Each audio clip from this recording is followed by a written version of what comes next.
తిరుపతి జిల్లా పోలీస్ ప్రధాన కార్యాలయంలో ఈరోజు ప్రజా సమస్యల పరిష్కార వేదిక కార్యక్రమాన్ని జిల్లా ఎస్పీ ఎల్ సుబ్బారెడ్డి ప్రారంభించారు.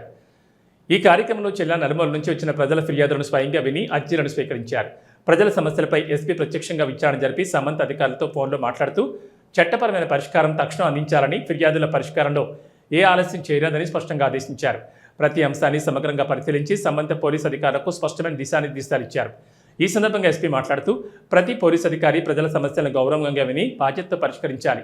వికలాంగులు, వృద్ధులు, మహిళల ఫిర్యాదులకు ప్రాధాన్యత ఇవ్వాలి. ఫిర్యాదుల పరిష్కారంలో ఎటువంటి ఆలస్యం జరగకూడదని అన్నారు.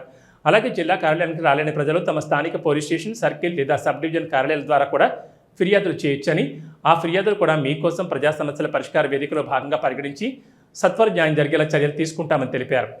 ఎస్పీ సంబంధిత అధికారులకు చట్టపరమైన చర్యలు తీసుకున్న వెంటనే వివరాలతో కూడిన నివేదికలను జిల్లా పోలీస్ ప్రధాన కార్యాలయానికి పంపాలని ఆదేశించారు. ఈరోజు కార్యక్రమంలో మొత్తం 112 ఫిర్యాదులు స్వీకరించబడగా వాటిని సంబంధిత అధికారులకు అప్పగించి సకాలంలో పరిష్కారం చూపాలని జిల్లా ఎస్పీ స్పష్టం చేశారు. ఈ కార్యక్రమంలో అదనపు ఎస్పీలు రవి మనోహరాచారి, సిఐలు మరియు ఇతర పోలీసులు పాల్గొన్నారు.